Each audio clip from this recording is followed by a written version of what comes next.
But I think there was only one time when I came really, really, really close to giving up. And that was a week before my agent offered representation. Oh my I, gosh. I literally have a post on Instagram with like screenshots of like, here's why you shouldn't quit on your writing dream, something like that. But it's like I've screenshotted like my Twitter DMs with my author best friend Ananya, and I'm like, just got another rejection. You know what? If Match Me If You Can doesn't get an agent, I'm just going to quit writing. I'm just going to focus on my editorial business. Maybe I'm just not meant to be a writer. And then, like, a week later, like the timestamps are right there. And a week later, it's like, oh my God, the agent offered representation. Like, that was like within the span of like a week or 2 weeks. So that was the closest I've come to giving up. And I think that was when I realized that in those moments when you feel like you're so close to giving up, that is often when the breakthrough is coming.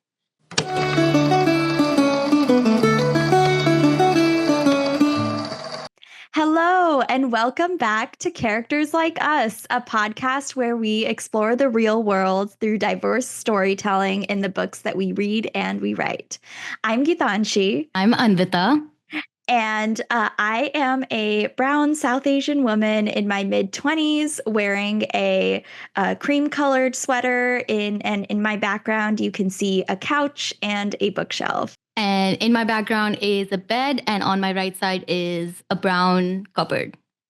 We're so excited to have one of our most anticipated writers on our podcast, and her name is Swati Hegde. Swati Hegde is the author of Can't Help Faking in Love and Match Me If You Can, as well as a freelance editor, mindset coach, and self-proclaimed coffee shop enthusiast who lives in Bangalore, India.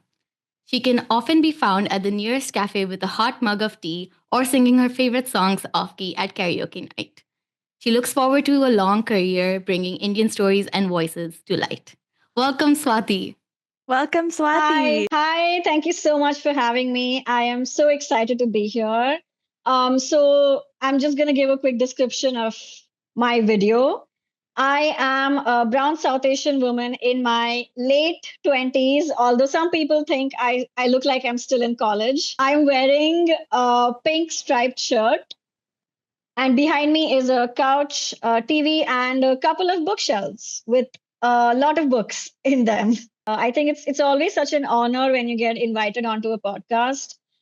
And I think podcasts are like my favorite way of marketing my books and just my brand as an author, because when you post like reels on Instagram, sure, it's like reaching people, but there's no one-to-one connection where you're speaking with another human being and gushing about books and just being all giddy and excited about the writing world. And so podcasts are my favorite way to just connect with readers and connect with other writers. So thank you so much for having me. Of Yay. course. And we really cannot express enough how much we are excited for this conversation with you today. We have a new opening segment that we are starting out on the podcast, and we are calling it Numbered Narratives.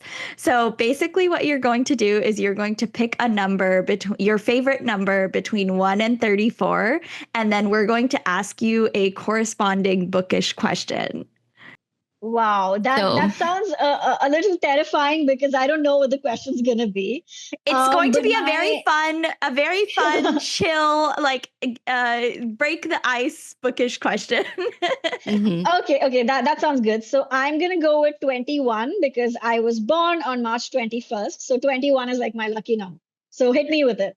Amazing. Okay, so question number 21 is, do you have an all-time favorite author?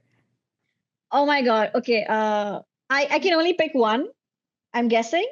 You know what? Do whatever works for you. If you have three that are like your top three, share all three of them. I have two authors that come to mind. One that's like my all-time favorite in terms of her writing and the way her books have impacted me, Emily Henry.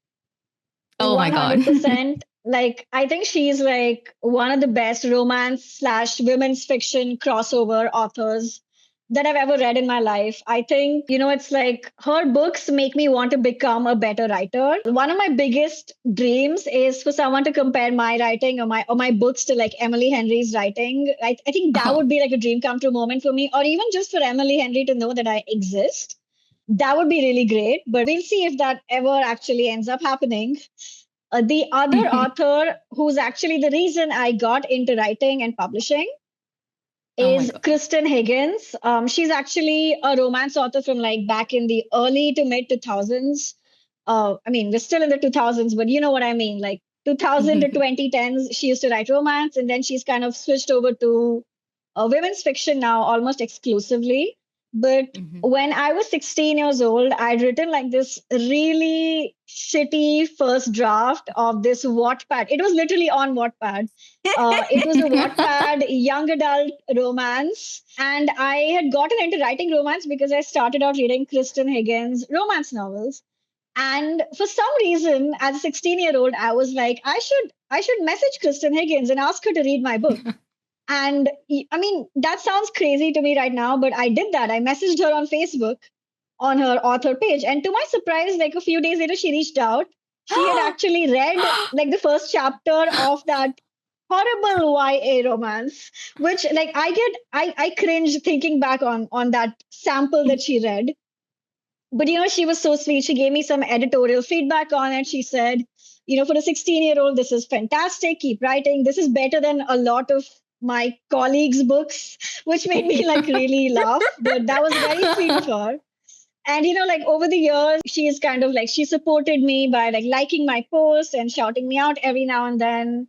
And I truly don't think I would have become an author without Kristen Higgins and her support. So yeah, I would say Emily Henry, Kristen Higgins, two romance/women's fiction authors. Everyone should check out because they're just wonderful people and they write brilliant books. That's Wow. amazing. I literally, one, I cannot believe this. Two, I I know, want to right? know which ones your favorite books are for each author. So for Emily Henry, I think this is a controversial opinion because I think People We Meet on Vacation is her least liked book by a lot of Emily Henry fans. But I don't know, Friends to Lovers has always been like my favorite trope. Like since I was a kid and I watched, Jani Tuya Jani Na Oh my in God. in theaters when I was a teenager, and like since then, Friends to Lovers has been top tier for me. So hands down, People We Meet on Vacation by Emily Henry. As for Kristen Higgins, she has this book called Too Good to Be True.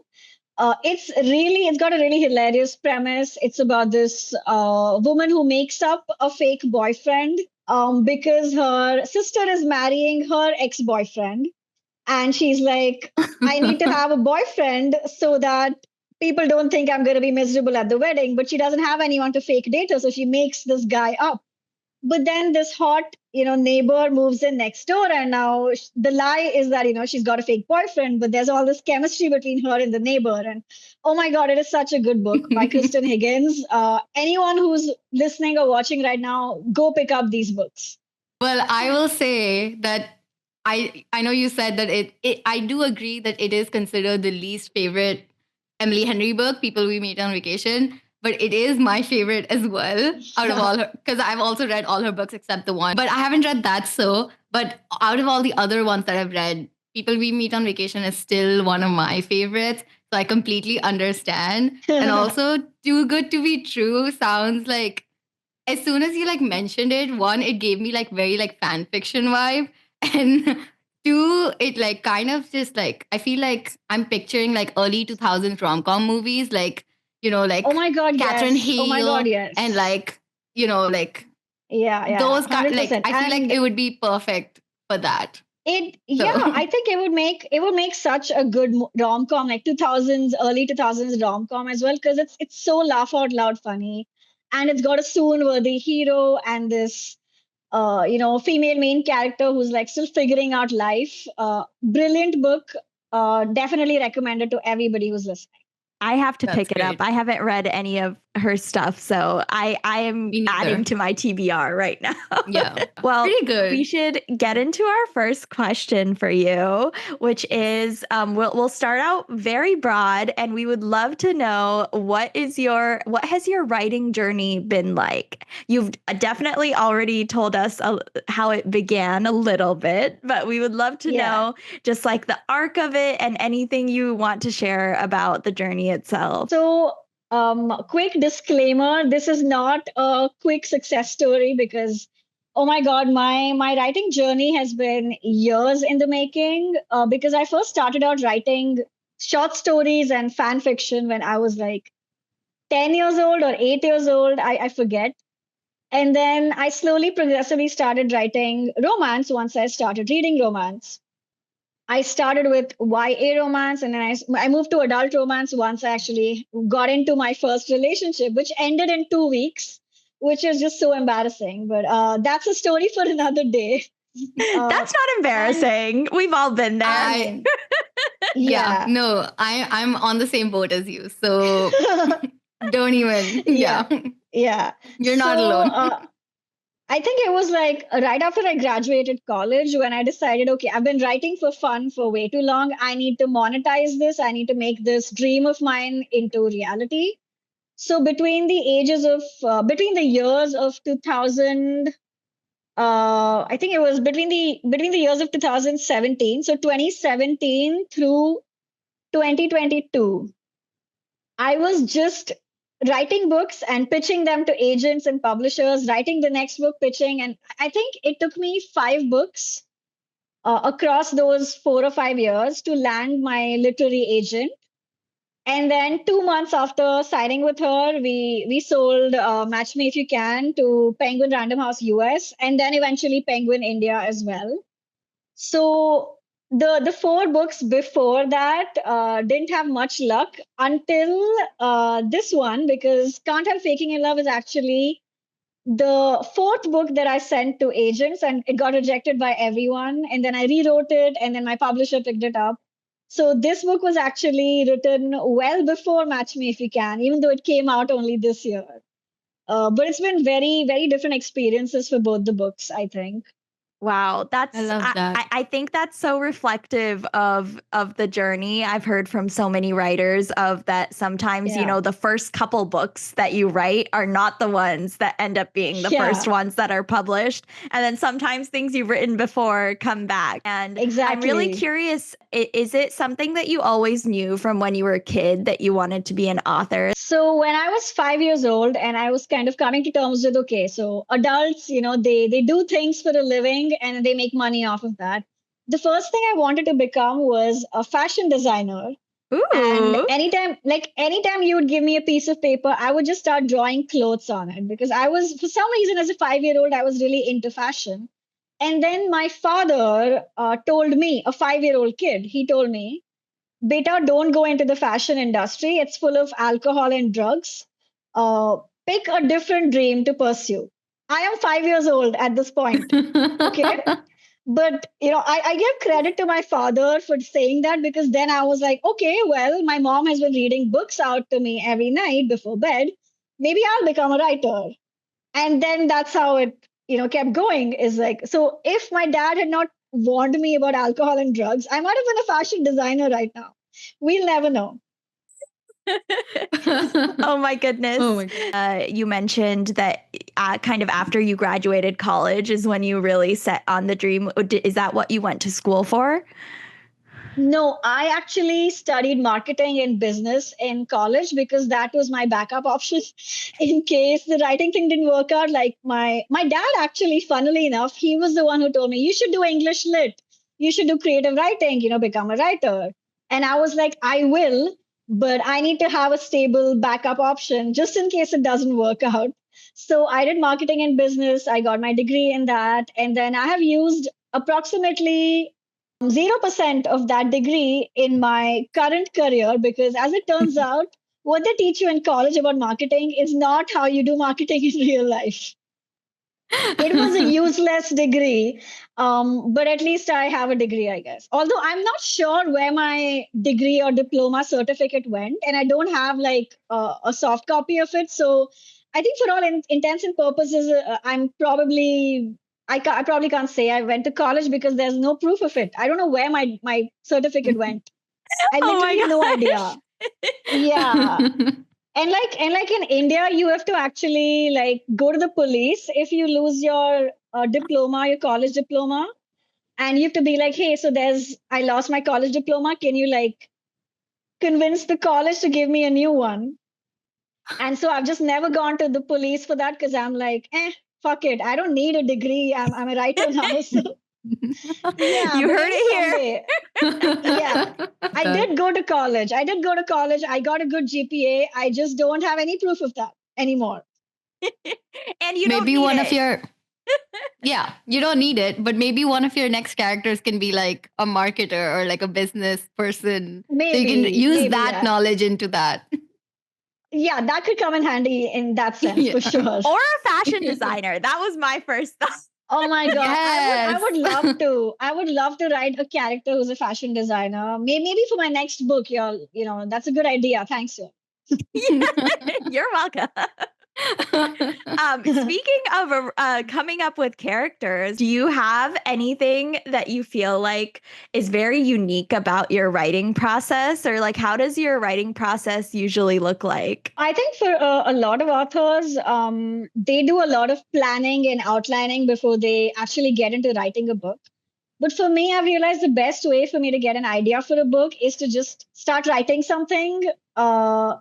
Like sometimes I'll just get a random stroke of like a scene idea in my head, or like a 10% fleshed out idea, and I'll be like, huh. And then I sit down and I write it.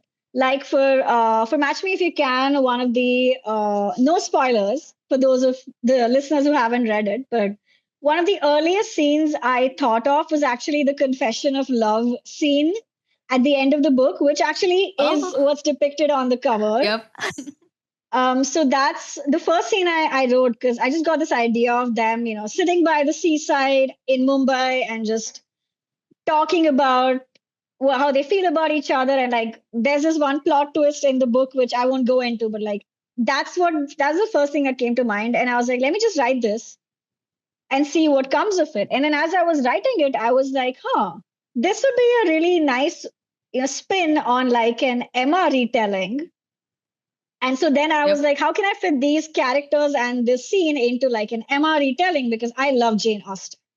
And then for Can't Help Faking in Love, there's this one scene in the book. This is not a spoiler because it happens in like the first 2 or 3 chapters, I think, where the female main character, Harsha, is sitting at a bar. She's just gotten dumped by the perfect guy, but her mom expects her to bring the guy who dumped her to her uncle and aunt's anniversary party. And her uncle and aunt are like really huge in Bollywood. Like her uncle is like a huge director. It's like a huge event. And she couldn't tell her mom that, hey, the guy dumped me because her parents already think she's a failure. And then she runs into the barista at her cafe at the bar and they're talking. And then her cousin walks in and mistakes him for the boyfriend. And then she just plays along. And that was the very first scene that I thought of when I was just sitting down and doing something and I got this sudden idea. Like, what if you decide to fake date someone because he's mistakenly seen as your boyfriend and not because you got the idea yourself? And then that's kind of how Can't Help Faking in Love came into existence. So for me, it's always like random ideas. I sit down, the scene comes to life, and then I'm like, how can I fit this scene into a book now? And then everything else kind of builds around that. I'm the exact same way. I have tried to be an outliner so much because I don't know, I just hear like you hear all of these writers talking about like zero drafting and outlining, and I really feel that I have like this little seed and then I start writing, and that's when as I'm writing I figure out the shape of the story and what is going on. So I totally relate to that. I'm a half and half I need some outlining and then some, like the spark needs to come first, but then I still need to outline so that I keep going at it and keep writing. So, yeah. So, Swati, now that you have 2 books out and so many more in progress, what advice would you give to a first-time author? I think the biggest advice I can give is nothing is going to be in your control. So just do what you can, like, stick to the writing and focus on doing your best in terms of improving your craft, learning how to build a rejection proof mindset, because, oh my God, every single author I know has gotten rejected, whether they're like, a published New York Times bestselling author, like they'll probably get rejected by like Oprah's book club or like Reese's book club. And then there are unpublished authors who are getting rejected by agents and publishers every single day. And then there are authors like me who are published, but then are getting rejected by, a one-star review on Goodreads that I somehow managed to chance upon, even though I've told myself not to look at reviews ever again.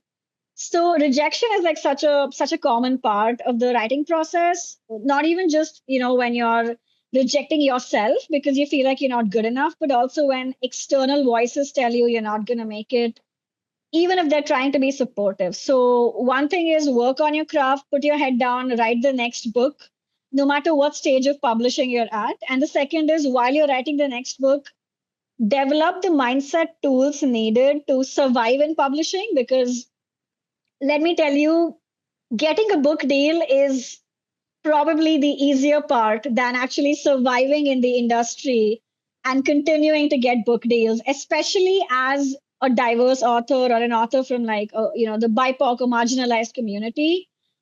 Getting a book deal, sometimes it's still very difficult for us compared to white authors or authors who are cis or straight. Like it's a lot easier for cis straight white authors to get book deals than it is for BIPOC authors, especially the ones like me who are queer as well. But at the same time, just because you get a book deal does not mean your success in the industry is guaranteed. In most cases, you're gonna have to work way harder than your non-diverse peers to continue staying in the industry. And the best thing to do for that is focus on you. Stay in your lane. Don't look at what other authors are doing. Don't compare yourself. This is something I still struggle with, by the way.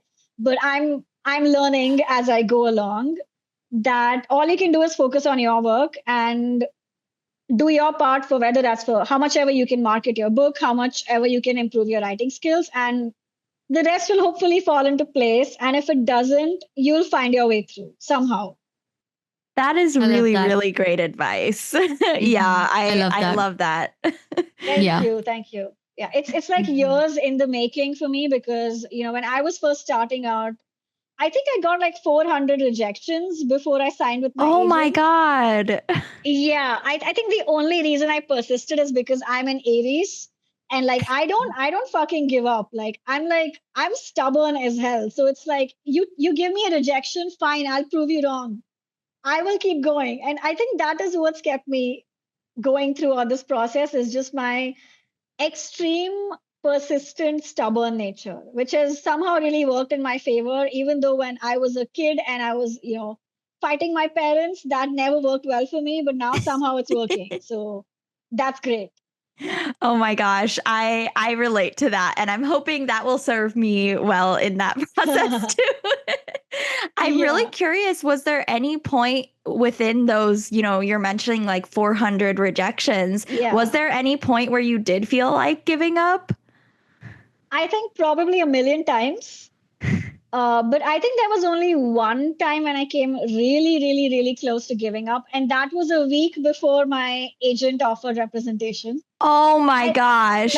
I literally have a post on Instagram with like screenshots of like, here's why you shouldn't quit on your writing dream, something like that. But it's like I've screenshotted like my Twitter DMs with my author best friend Ananya, and I'm like, just got another rejection. You know what? If Match Me If You Can doesn't get an agent, I'm just gonna quit writing. I'm just gonna focus on my editorial business.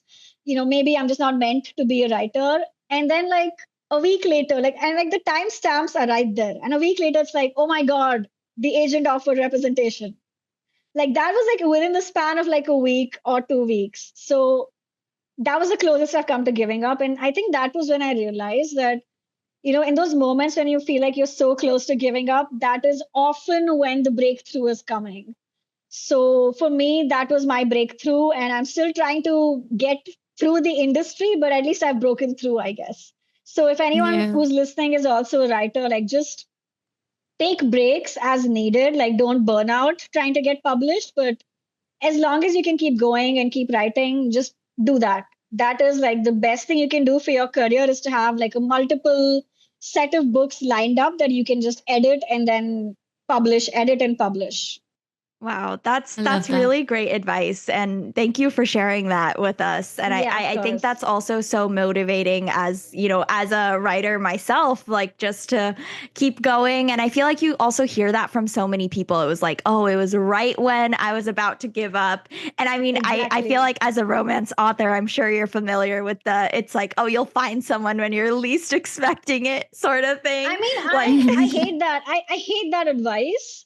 But I also think there's some amount of truth to it. yeah. As much as I don't want to admit it, I think there is like this, it's like when you stop being like when you stop expecting things to happen and you're just like, if it happens, great. If it doesn't, life will go on. I think that's when the magic really happens. Yeah. Yeah. Yeah. So you've talked about being, a queer South Asian author, and Yeah. both of us are also writing queer South Asian stories. So what has that been like for you? Because there isn't a lot of that in existence out there. And you mentioned earlier before we started recording that you're currently working on some queer South Asian stuff. So I would love to hear, what has that process been like in terms of, what inspired you, because there isn't that much out there like that already. And also what has kept you going, and if you faced any roadblocks. Yeah. So it's really funny for me with like my queer books because I've kind of like figured out that I kind of figured out that I am bisexual when I was like 25 years old. So, like 4 years ago. So, I definitely don't have that story of like, realizing I'm queer or I'm gay or bi when I was like actually a teenager. And like you see in all these Hollywood movies where it's like, so I think, I've never had that queer teenage coming out experience because I literally did not know that I was queer when I was a teenager, even though the signs were like literally right there. There was this Same one here. girl who was like, yeah, like there was this one girl in school who was like so popular and so pretty. And I was always like, I need to be friends with her. Like she's so perfect. And in hindsight, I'm like, no, you didn't want to just be friends with her. You had feelings for her. But I did not realize that for the longest time. And so for me, I think in terms of like writing queer characters, it's only something I've come to terms with recently. And one thing I have decided to do is in my queer young adult romances, I've decided to set all of them in the US with Indian American characters because I want to write about queer joy. And I feel like, in India, we're not really at that stage yet where we can write about queer joy without focusing on oppression and without focusing on what will my parents say, what will society say. I have to hide my relationship because I'm a queer teen. And I just don't feel like I want to write that. So for me, at this point, I think my adult romances are all going to be set in India, and my queer YA romances are going to be set in the US with Indian American protagonists. And for me, I think right now that seems like a good idea because I'm kind of experimenting with what works well in terms of sales and just my audience as well. But for now, I think I just want to write happy books. I don't want to write anything that's like, oh, you're a marginalized community, you're being oppressed. I don't want that. I want to write a world where, people who look like us and people who love the way we do, there's just joy and there's hope and there's laughter and there's love. Like that's what I I want to love focus that. on. Yeah. Yeah. Yeah. Because I'm also currently writing a queer romance story that's set in the US. Mine is a new adult because it's set in college. So completely understand wanting to write queer joy and wanting to write it in a setting where you don't have to, where it's not the oppression and the, other parts of being Exactly. queer in India don't come into play. Like you can just be like, it's a part of your identity and not just like that is your identity. Yeah, and So it's I like, yeah. yeah, because it's like in India when even now, like, queer communities, while we have them, they're not the way they are in the US. Like we don't, you know, and it's not even like safe to come out to people or even like holding hands with your partner in public or kissing them in public. Like even for straight couples, that's not safe in a lot of ways in India. And so for queer people especially, it's so much harder. And so I just want to focus on joy, at least for the time being. And I think maybe when I'm more established in my career, I can probably afford to take more chances and maybe write about queer characters in India. Like one of my books that's releasing in 2026 next year, Love Beyond a Reasonable Doubt, which is my adult romance, my third adult romance. The hero in that book is bisexual, and he has had like a long term romantic relationship with another man that ends right before the story begins. And so I have written that, but I think in terms of teenage characters, I definitely don't think it's the right time for me to write them set in India at this point. And I That think makes it's sense. so important to recognize that as every sort of queer story is really significant and important. And when you don't have a lot of Absolutely. representation, especially joy and the stories of oppression, like often we do have that focus on the stories of the struggles of, like, for example, being queer in India, or even being like a immigrant and being queer in the US. Like there's so much focus on that. And it is so, sometimes we forget that the stories of joy and the hope that they bring are Yeah. so definitely equally important as well. And so I love what you said about that. Absolutely. And Yeah. I think like both of those stories, both those types of stories are needed. But for me at this point, I just want to focus on the joy. I wanted to ask you a question that I am really excited to hear your answer about. And so our podcast is called Characters Like Us. And the kind of story behind that name is this podcast is for people who haven't seen characters like them in the books that they read. And also for people who are trying to read more diversely and inclusively and see different types of characters out there. So the question that I want to close with is, what would you say to someone who does see themselves in the characters that you have written and has not, experienced a lot of that before? First of all, that is such a beautiful question. Thank you for asking me that. And what I would say in response to that is it's such an honor to be able to make people feel seen in the characters that I've written. And I hope a lot of my readers feel that way. But the most important thing, I think, is that this is just the beginning. And I think right now there's this, there is going to be so much more diversity in publishing moving forward because we are out there, like authors like me, authors like us, regardless of where we live, because I'm in India and Anvita, you're in Dubai, and Geetanshi, you're in the US. So regardless of where we live, like we are all here, we have our stories. And so if you feel seen in my books, just wait. There's more of that coming, whether it's from me or whether it's from other authors. And just know that if the people in my books can find love, even when they're so called unlikable, like Gia from Match Me If You Can, or, a barista like Veer from Can't Help Faking in Love, who falls in love with this girl from like a Bollywood family, no matter, who you are, where you're from, what you're like, what you look like, who you love, you deserve love and you deserve to see yourself in romance novels and in the pages of books. And you're going to keep seeing that happen because I have so much faith in the publishing industry. Ah, I Wow. love that answer. Thank I you. really love that answer. Well, it was so nice to have you on our podcast. For anyone listening, make sure to follow Swati on her Instagram if you're looking for more writing tips. She's also, like she mentioned, she has an editing business. Also, if you're looking for books, fiction books that are heavy on slow burn and soft on spice, make sure to check out her books that are out, Match Me If You Can and Can't Help Faking Love. Also, keep an eye out for her books that are coming out next year, Love Beyond Reasonable Doubt and As Long as You Loathe Me. Thank you so much for that. I really appreciate the shout out. And all of Swati's socials are going to be linked down below. So if you're watching on YouTube or any other video platform, you can get those down below. And otherwise, make sure to follow our Instagram at Characters Like Us Pod. And we will be linking all of Swati's socials and snippets from this interview as well on there. And so thank you all for listening today. And Swati, once again, such a big thank you for being here with us.